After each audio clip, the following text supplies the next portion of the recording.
Мен СДУ университетінің бірінші курсын тамамдадым. СДУ таңдасам ба, ол стоит емес пе? Алматы таңдау себепті сол бір СДУ ғана себепкер болды десем де болады. Менің мамандығым осы универде болса екен деген қаладым. Мамандықта ең әуелі жүрегіме жақын болған ол мұғалімдік болды. Бұны қайталамаңыздар. Сәлем баршаларыңызға, менің есімім Нұртас. Мен СДУ университетінің бірінші курсын тамамдадым, яғни екінші курсқа өттім. Осыдан бір жыл алдын грант конкурсы кезінде қандай универге таңдаймын, қалай таңдаймын деген секілді. СДУ таңдасам ба, ол стоит емес пе? Егер СДУға қызығушылық танытып жатсаңыздар, бұл видеоны соңына дейін көріңіздер. Сіздерге пайдалы болады деген сенімдемін. Ендеше кеттік. 11-ші сынып, 11-ші сынып басталды. Сонымен ең әуелі таңдалу керек, ең бірінші жасалу керек амал ол мамандық таңдау. Қандай мамандық иесі атанамын, бұл өмірдегі миссиям не деген секілді сондай бір сауалдар өзімізге қойдық. Мамандықта ең әуелі жүрегіме жақын болған ол мұғалімдік болды. Соны уақыттан алдында мен мұғалімдікте бір қызығушылық танытып жатқам. Сонымен мұғалім боламын деп шешім қабылдадым, бірақ қандай пәннен? Информатиканы көрдім. Информатика бір мен үшін IT, бір компьютер бір іш пыстыратын дүние болды.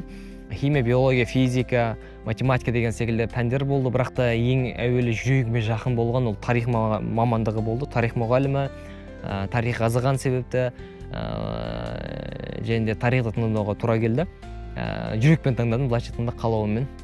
Сонымен тарих мұғаліміне екі пән керек, дүниежүзі тарих және де география пәндері.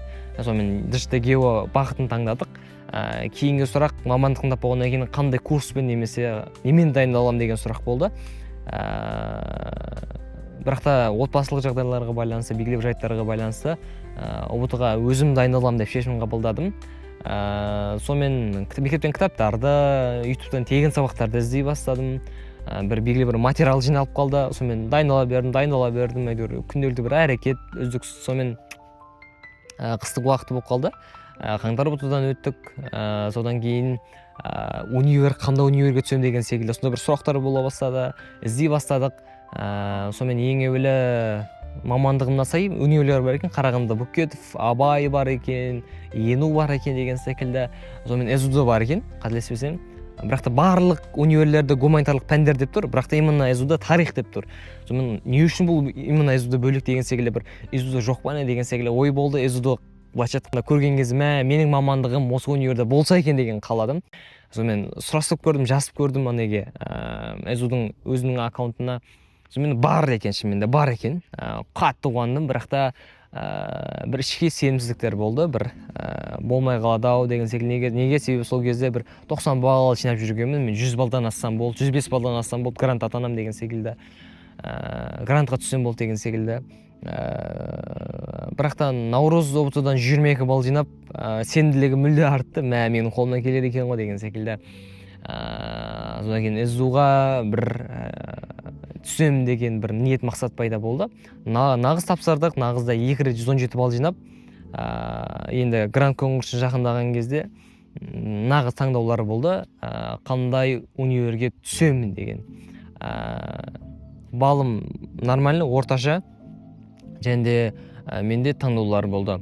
Біріншіден мен универ таңдаған кезде мен ең әуелі сараптаған дүние ол қалаларға байланысты болды. Мәселен, бірінші Алматыға түссем бе екен, Астанаға түссем бе екен, немесе шет аймақтарға түссем бе екен деген секілді. Бірақ ең жүрегіме жақын ол Астана қаласы болды. Және де Астана қаласында қандай универлері бар? IU бар екен, ЕНУ бар екен. Және де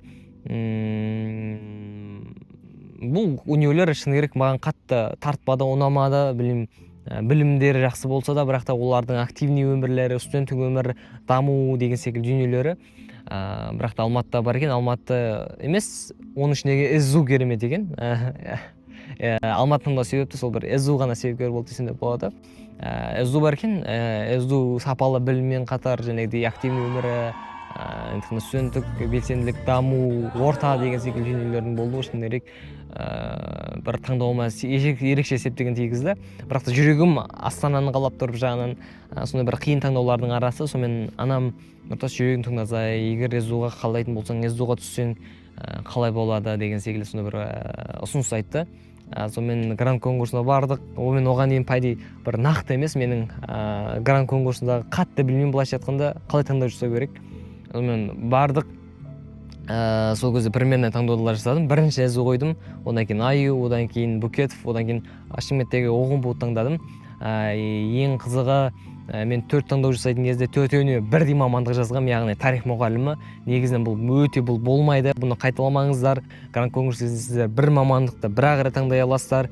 Мәселен, сіз химия мұғалімін таңдайтын болсаңыз, немесе химбион таңдайтын болсаңыз, сіз мұғалімдікті бір таңдай аласыз, одан кейін дәрігерлікті таңдайсыз, одан кейін фармацевтика деген секілді бірнеше мамандықтарды таңдайсыз. Бір мамандық таңдауға болмайды, өйткені грант универге емес, мамандыққа бөлінеді.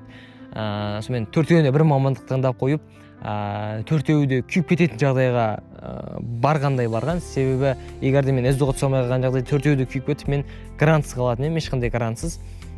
Сонымен күттік жауабын күттік, және де бір уайым болды. Осы нәрселер естіп алғаннан кейін қалай болады деген секілді. Себебі сол кездері 20-дан 130-дан асқан менің ДЖТ-ге одан өте көп болған.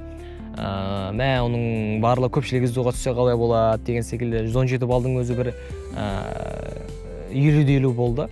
Сонымен грант конкурс жақындайды. Тамыздың қателеспесем 10-нан қателеспесем сол уақытта тізім шығады. 11-де біз 12-де көрдік тізімді, анам екеуміз көрдік бірге.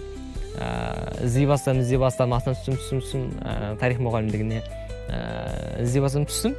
Бар арасым 120, сонда бал жинап түсіп барадым. Сонымен 117 бал, Баубек Нұртас Ерланұлы 302 деген номер көріп, қуанып кеттім. Бірақ кейіннен сенбегенде болып, қайда СДО точно 302 ме деген секілді, шынымен тексеріп көрдім болсам, шынымен де СДО екен, сол кезде қатты қуандым. Бір бастапқыда сенбей, мүмкін ба деген секілді сонда бір ойлар болды. Бірақ та шынымен де сонымен жазды, тезсіз СДО-ға барсам екен деген секілді ой болды. Сонымен бардық, жатақханаға орналастық. Ориентейшн күні бізді күтіп алды, жақсылап, ән, би, орта, және барған кезде бір миымда жарылыстар болды. Өйткені Шымкенттің айналасындағы универден шықпағаннан кейін жаңа универ, жаңа мекен бір ерекше әсер етті. Мәселен, сен кетіп бара жатырсың, аяқта далада біреу пикник жасап жатыр, аяқта концерт болып жатыр, СУ-да біреулер шай ішіп жатыр, жатақханаға біреулер кіріп бара жатыр, неше түрлі жағдайлар болып жатыр СУ-да. Және де інім айтады, СУ бір қалашық секілді бір кішкентай бір мемлекет, басқа бір нәрселерден айырмашылығы бар, бір бөлек деген секілді, сондай бір шынымен де сондай. Сонымен сондай бір сезім көріп өте қатты болғанмын. Және де сіздерге айтқым келеді, егер де 2025 грант конкурсына тіркеліп жатсаңыздар, немесе СДО-да таңдасам ба екен, таңдамасам ба екен деген секілді таңдаулары болатын болса, әрине сараптап, шешім қабылдап көріңіздер. Арнаға тіркеліңіздер, лайк басыңыздар, комментарий жазыңыздар. Армандарыңызға бірге, мақсаттарыңызға бірге жетейік. Сондықтан барлығы жақсы болады.